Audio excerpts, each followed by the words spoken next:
Arvind Kejriwal model decoded.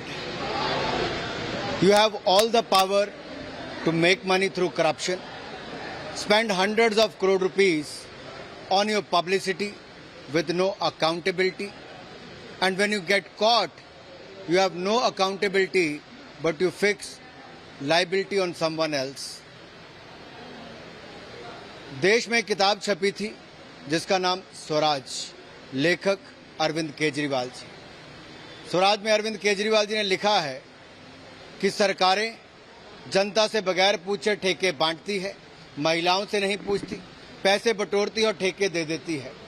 हमारा सवाल ये है, अरविंद केजरीवाल जी ने किससे पूछकर ठेके खोले, कितने पैसे लिए और आखिरकार इसका जवाब कब देंगे?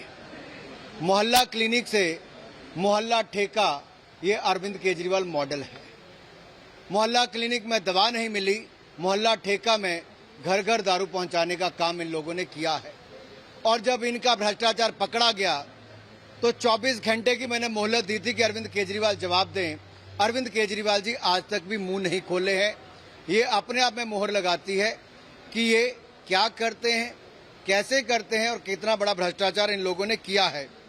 मैं तो यही कहूंगा, बेवड़ी है ये सरकार, करती है कट्टर भ्रष्टाचार, और इनका कट्टर भ्रष्टाचार आज दुनिया भर में केजरीवाल का मॉडल दुनिया भर को दिखता है। यही नहीं, मैं पूछना चाहता हूं केजरीवाल जी, आपकी सरकार ने ये मोहल्ला ठेका देने के लिए किस किस से क्या क्या लिया?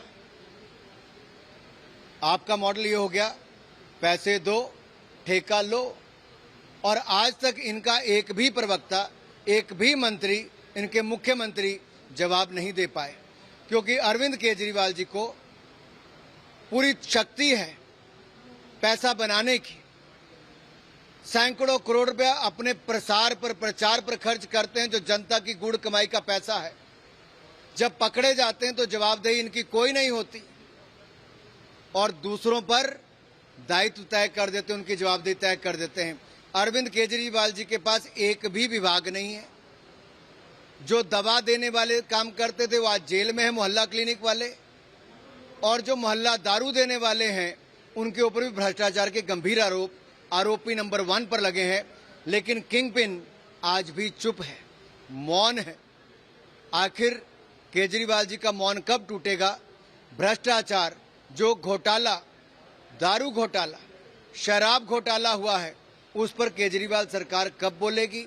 अरविंद केजरीवाल जी कब बोलेंगे? जनता पूछती है। ना भ्रष्ट दवा मंत्री को हटाया और ना भ्रष्ट दारू मंत्री को। और मैं कह दूं, ये शायद देश में पहली बार ऐसा हुआ होगा, किसी व्यक्ति के पास शिक्षा विभाग भी है तो शराब विभाग भी है। ये अरविंद केजरीवाल मॉडल है जी। शिक्षा विभाग भी और शराब विभाग भी ये एक ही व्यक्ति के पास है। ये अरविंद केजरीवाल मॉडल है। पैसा दो ठेका लो, और बेवड़ी है ये सरकार, करती है कट्टर भ्रष्टाचार, कट्टर भ्रष्टाचार। आम आदमी पार्टी का कहना है कि वो बेकसूर हैं, उनके नेता, और मोदी सरकार जो है वो केंद्रीय जांच एजेंसियों का दुरुपयोग कर रहे हैं। आखिरकार अगर इनकी शराब नीति इतनी ही शानदार थी तो वापस क्यों ली? सवाल आज ये खड़ा होता है, जब सीबीआई ने दस्तक दी तो शराब नीति वापस ली। ऐसा कौन सा भ्रष्टाचार? ये सब परतें खुल के सामने आएगी जब जांच पूरी होगी। लेकिन अरविंद केजरीवाल जी सर्टिफिकेट बांटते थे सत्येंद्र जैन जी को, आज वो भी जेल में 3 महीने से ज्यादा। यही सर्टिफिकेट बांट रहे ईमानदारी का मनीष सिसोदिया जी को, जो आरोपी नंबर 1 है, और किंग पिन बांट रहा है आरोपी नंबर 1 को ईमानदारी का सर्टिफिकेट। ये केजरीवाल मॉडल है। बसें हैं, उसको लेके भी एफआईआर दर्ज हुई है, उसको लेके इनके भ्रष्टाचार, अरविंद केजरीवाल मॉडल ही भ्रष्टाचार का मॉडल है कि भ्रष्टाचार में नंबर 1 कैसे बनना है। इसके लिए सरकार कैसे पूरी प्रयास करती है। स्वराज में जो उन्होंने कहा, ये स्वराज नहीं शराब राज है। मैं फिर कहता हूं, ये अरविंद केजरीवाल जी ने किताब तो स्वराज लिखी, लेकिन शराब राज लेकर आए। की अंदरूनी बात है।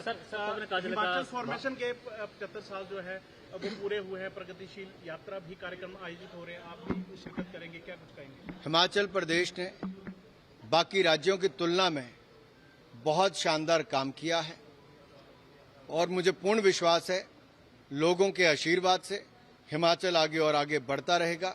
डबल इंजन की सरकार ने विशेष तौर पर शानदार काम किया है और आगे भी करेगी। सर एक लास्ट क्वेश्चन, पवन काजल का भारतीय जनता में फायदा होगा या नुकसान होगा? तो अनुराग ठाकुर को आप सुन रहे थे। केजरीवाल पर हमला बोला है ये स्वराज नहीं शराब राज है, ये कहा है देवड़ी सरकार है, कट्टर भ्रष्टाचार है, क्योंकि बार बार ये कहा जाता है आम आदमी पार्टी की तरफ से कि हम कट्टर ईमानदार हैं, तो उसी पर यहाँ निशाना साधा गया है। बिल्कुल। और एक और बड़ी बात जो कहा गया है केंद्रीय मंत्री के द्वारा कि शिक्षा और शराब दोनों ही विभाग के मंत्री एक ही हैं, तो ये भी ऐसा पहली बार देश में हो रहा है कि एक मंत्री के पास शिक्षा मंत्रालय भी और शराब मंत्रालय भी है। तो ये कैसी नीति है, ये कैसा केजरीवाल का मॉडल है, इसको लेकर निशाना साधते हुए नजर आए हैं केंद्रीय मंत्री अनुराग ठाकुर। तमाम तरह की उन्होंने बात कही है। उन्होंने कहा कि जो जवाब मिलने चाहिए, जो सवाल हैं आबकारी नीति को लेकर, इस पूरे घोटाले को लेकर, उसके जवाब नहीं मिल रहे हैं। उन्होंने स्वराज किताब को लेकर भी, जो अरविंद केजरीवाल ने उस किताब को लिखा था, उसको लेकर भी कटाक्ष किया है, क्योंकि उस वक्त जो अरविंद केजरीवाल ने उस किताब में जो बातें कही थी जो शराब नीति उसको लेकर, और अब अनुराग ठाकुर ने उसी पर तंज भी कसा है, कटाक्ष भी किया है। ये स्वराज नहीं शराब राज है, ये कह रहे हैं केंद्रीय मंत्री अनुराग ठाकुर। बीजेपी लगातार निशाना साध रही है आम आदमी पार्टी पर।